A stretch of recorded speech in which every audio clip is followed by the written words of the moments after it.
जैसे मान लो मैंने जो इम्पोर्ट मोड से डेटा, मैंने आज अपने सर्वे का डेटा निकाला, उसको पावर बीआई में डाल दिया, और मुझे कल कोई डेटा निकालना है, तो कल जो मैं डेटा निकालूंगी वो डेटा किसके बेसिस पे होगा? आज जो मैंने एक्सपोर्ट लेके अपलोड किया है उसके बेसिस पे होगा।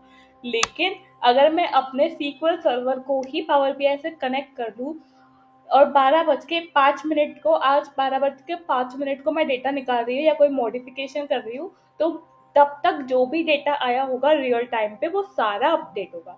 तो ये चीज़ हमें कौन प्रोवाइड करेगी? Direct query. इम्पोर्ट क्वेरी नहीं प्रोवाइड कर पाएगी, क्योंकि ऑब्वियसली हमारे पास तो सिर्फ डेटा, वो पूरे डेटा का एक्सेस ही नहीं है, हमारे पास तो बस उतने ही डेटा का एक्सेस है जितना हमने डाउनलोड करके इम्पोर्ट करा है। समझ आया? आई होप आपको समझ आया होगा।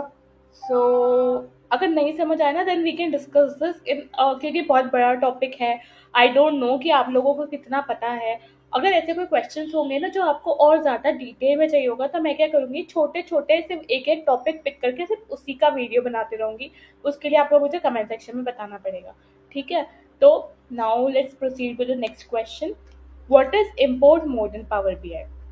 ये भी मैं आपको बता ही चुकी हूँ। तो इसको बस पढ़ लेते हैं। अभी मैं डायरेक्ट क्वेरी और इम्पोर्ट मोड के बारे में ही बात कर रही थी, राइट?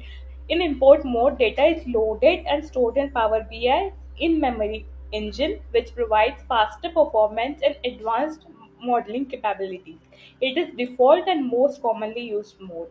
हाँ, ज़्यादातर इम्पोर्ट मोड ही यूज़ होता है क्योंकि ऑब्वियसली फास्ट चलता है, ठीक है?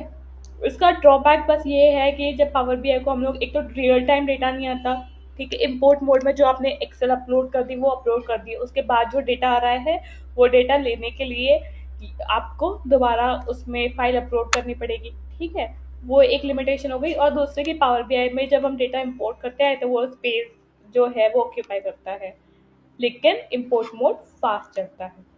Now the next question, what is the difference between direct query and import mode? ये भी हम लोग डिस्कस कर चुके हैं, आप एक बार इसको पढ़ सकते हो, ठीक है? What is composite model in Power BI? ठीक है, कंपोजिट यानी कि कंबाइन। कंपोजिट में क्या होता है? इंपोर्ट मोड और डायरेक्ट क्वेरी दोनों यूज होते हैं। कैसे? चलिए पढ़ते हैं। Composite model allows combining import and direct query sources in a single data set, enabling flexibility in designing scalable and performance optimized solutions। यानी कि कंपोजिट मोड में ऐसा हो सकता है कि कुछ डेटा जो मेरा है वो मैंने इंपोर्ट कर दिया, जो डेटा मान लो चेंज नहीं होना है,